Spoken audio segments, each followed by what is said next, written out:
explique, les syndicats de la SNCF réclament une nouvelle prime. Voilà, est-ce que vous trouvez ça bien? Bah non. Ah, bien sûr, mais je vais aller plus loin. Non, pas après. En fait, ils réclament une nouvelle prime parce que certains n'ont pas été concernés par la prime qui, globalement, a coûté 50 millions d'euros. 50 000, c'est déjà pas mal. Voilà, il y en a qui n'ont pas eu cette prime. Et moi, non seulement je suis pour qu'ils touchent une nouvelle prime, mais je suis pour doubler leur salaire aux gens. Parce qu'ils sont admirables, ces gens-là. Les contrôleurs, les conducteurs, moi, je les vois tout le temps. Le boulot qu'ils font, c'est extraordinaire. C'est extraordinaire. Les retards, c'est pas eux. C'est pas eux. Moi, voilà. Les boulangers sont extraordinaires. Leur boulot. C'est ça. Ceux qui travaillent dans le BTP ne sont pas extraordinaires. Là, le dossier, c'est SNCF. Donc, je donne mon avis sur la SNCF. Non, mais si tu augmentes la SNCF, il faut augmenter les autres. Je sais pas, mais la SNCF, il faut les augmenter. En tout cas, ils sont admirables.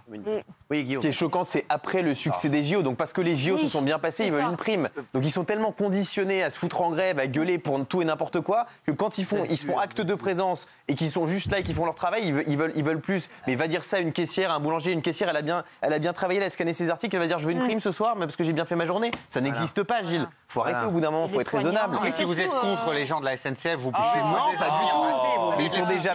Vous dites ils font acte de présence. Bah oui, ils font acte de présence et ils demandent une prime pour ça. Leur prime, c'est normal. Mais en revanche, dire il a bien fait son boulot, donc il doit toucher une prime.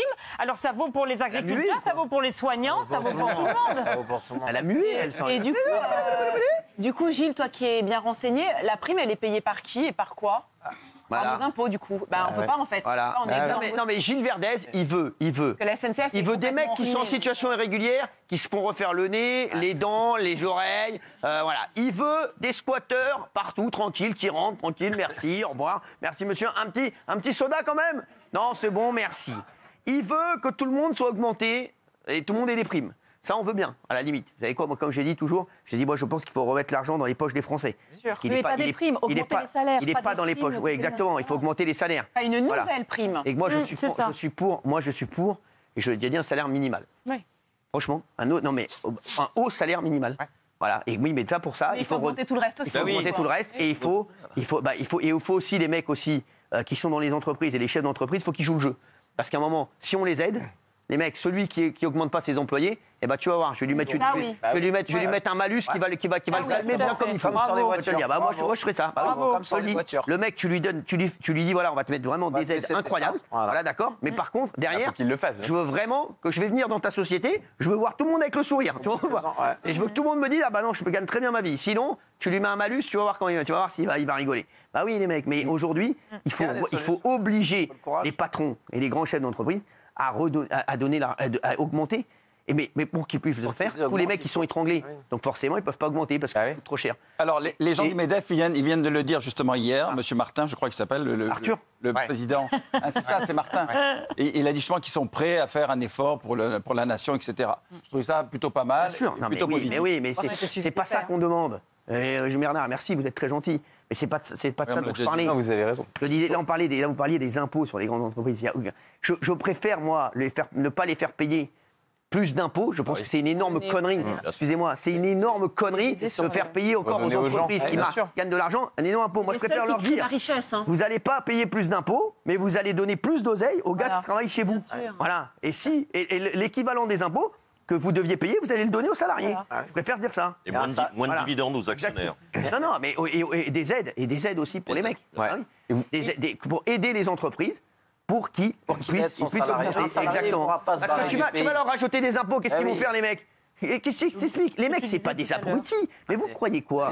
Les mecs, c'est pas des abrutis. Vous croyez? Les mecs, tu vas leur augmenter les impôts, qu'est-ce qu'ils vont faire? Ils vont dire, bon, les mecs, ils sont combien pour faire ce truc-là? Ils sont 4.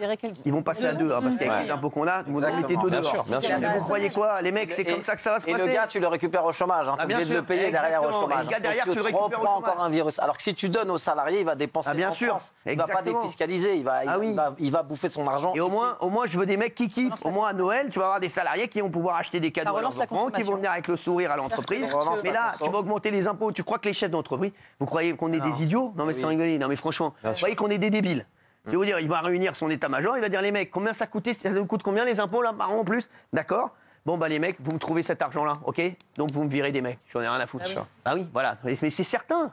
Mais vous croyez que ça se passe comment?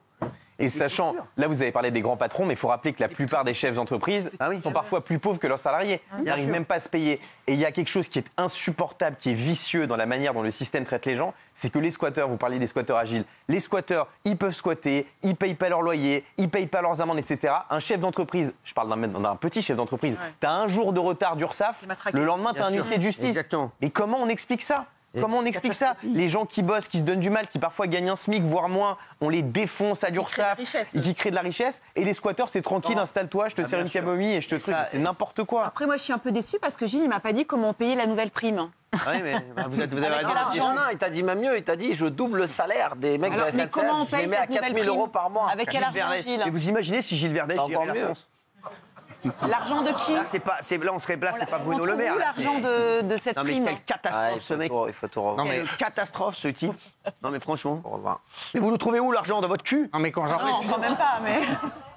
Quand j'entends Guillaume Janton qui fait des raccourcis entre les squatteurs et l'URSSAF, mais ça n'a pas de sens. Ça n'a pas de sens. Mais où est la balance ? Où est la balance entre squatteurs et URSSAF ? Vous ne comprenez rien, Gilles Verdez, une fois de plus. Tout est lié. Ah bon ? Tout est lié. Les squatteurs, c'est lié à l'URSSAF. Il faut être dur avec les hors-la-loi, il faut être tendre et accommodant avec ceux qui créent la richesse et qui se battent. C'est la prime à la malhonnêteté, à l'illégalité. Si tu dis j'emmerde le système, je paye pas, qu'est-ce qu'il y a ? Les squatteurs, c'est du domaine de la justice, ça n'a rien à voir. Ici, là aussi, c'est la justice. Quand tu as un huissier de justice qui vient de voir que tu as un paiement URSSAF de retard, les braves gens, ils affrontent le truc, ils s'endettent, ils se mettent dans la merde, et les autres, ils sont tranquilles, ils touchent leurs aides parce que c'est des pauvres gens, il faut surtout pas leur taper dessus. Il est là le rapport. La France du laxisme et de la médiocrité. Gilles Verdez, merci, votez pour lui. Je suis un peu déçue parce que je ne sais toujours pas comment on paye la nouvelle prime. Alors ? On double leur salaire, on trouve l'argent pour doubler. On le trouve sur le budget de l'État. Mais voilà. Sur les 3 000 milliards. Sur les 3 000 milliards de dettes. C'est facile, hein. Prix Nobel. Je suis comme Gilles Verdez, moi. De la connerie. Non, mais franchement. Je rejoins l'équipe Gilles Verdez. C'est tellement bien. Je veux pas de toi, merci. C'est tellement facile. Et moi aussi, c'est tellement facile de dire ça. Bon, on double sur l'État. Si vous êtes contre les contrôleurs de la SNCF, allez leur dire en face. Prenez le RER, dites-leur, tu fais mal ton boulot. Alors, il n'y a pas de contrôleur SNCF dans le RER, c'est la RATP. Arrêtez, excusez-moi, le RER c'est une partie SNCF, une partie RATP. Voilà. Mais le RER que tu sais pas, tais-toi. Tu sais pas lequel je prends. Mais c'est celui qui est à Paris. Il est fou lui. Je passe mon week-end à sillonner le A, le B, le C, même le E et le R. Arrêtez. Je ferais mieux de passer ton week-end à Moi, je suis dans la team Verdez. Je rejoins la team Verdez. Je rejoins la team Verdez. Il faut doubler les agents SNCF, 4 000 € par mois. Il faut tripler le salaire des infirmières. Il faut quadrupler les pompiers. Doubler la police. Je rejoins ta team. Moi, je veux donner 5 fois plus aux instituteurs, aux professeurs, aux policiers. Je ne sais même pas pourquoi on l'a pas fait avant. Aux agriculteurs, j'aimerais que les agriculteurs. Bienvenue à gauche. Voilà. Pourquoi on l'a pas fait avant ? Bienvenue dans le monde utopique de Gilles Verdez, le Gugus. Merci. Oui, Kelly. Gilles, si tu peux juste être honnête une nouvelle fois sur tes propos. Là, cet été, c'était génial. De toute façon, elle a décidé de te défoncer aujourd'hui. Les JO, c'était exceptionnel. C'était la parade de Mickey, c'était le monde des bisounours, les JO. Oui, bien sûr, c'était exceptionnel. Ouais. Mais là, tu es en train de nous prouver une nouvelle fois que tu ne prends pas tant de fois le train que ça par jour. Parce que si tu écoutes toutes les personnes qui le prennent au quotidien, et bien bizarrement, après le succès de ces JO, c'est redevenu une catastrophe. Oui. Et je l'ai dénoncé ici. Ça veut dire qu'on est en train...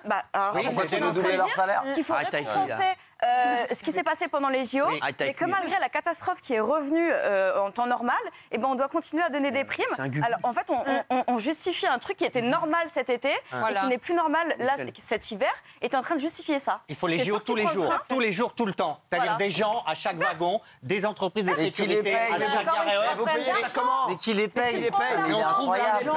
C'est les paye. Et des gens qui ont quitté Paris. C'est une nécessité pour le pays. La sécurité. Ici, on parle tout le temps d'insécurité.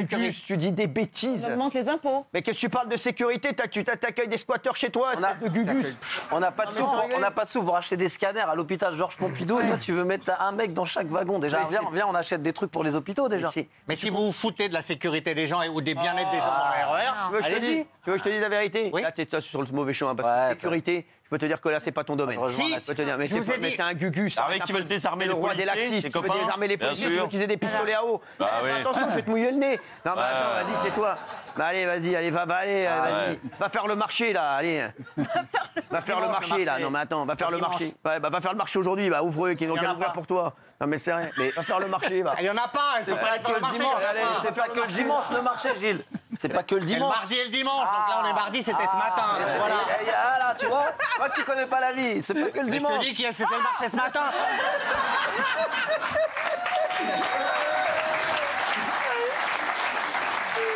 Le marché, c'est toute la semaine. Allez, vas-y, va faire acheter des aubergines au marché, là. Je me suis fait engueuler parce que j'y suis pas allé, donc je sais que c'est le mardi aussi, voilà. T'aurais me fait d'y aller. Oui, Géraldine. Non, je suis consternée. Ah, là, c'est dur. Et moi, mais qu'aujourd'hui, ils sont jubilés. C'est qu'en fait, tu vois, le pays, il est ruiné. Les gens veulent créer de la richesse. Il n'y a que les entreprises qui créent de la richesse. Il n'y a rien d'autre qui crée de la richesse dans ce pays.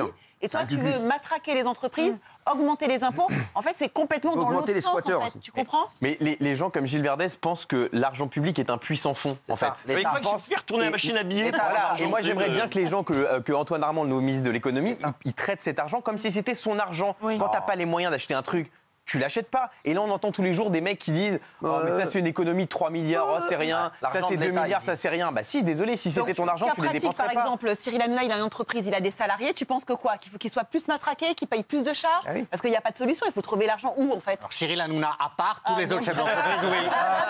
Non, mais bien sûr. Merci, bien sûr. On peut revenir du marché. Merci.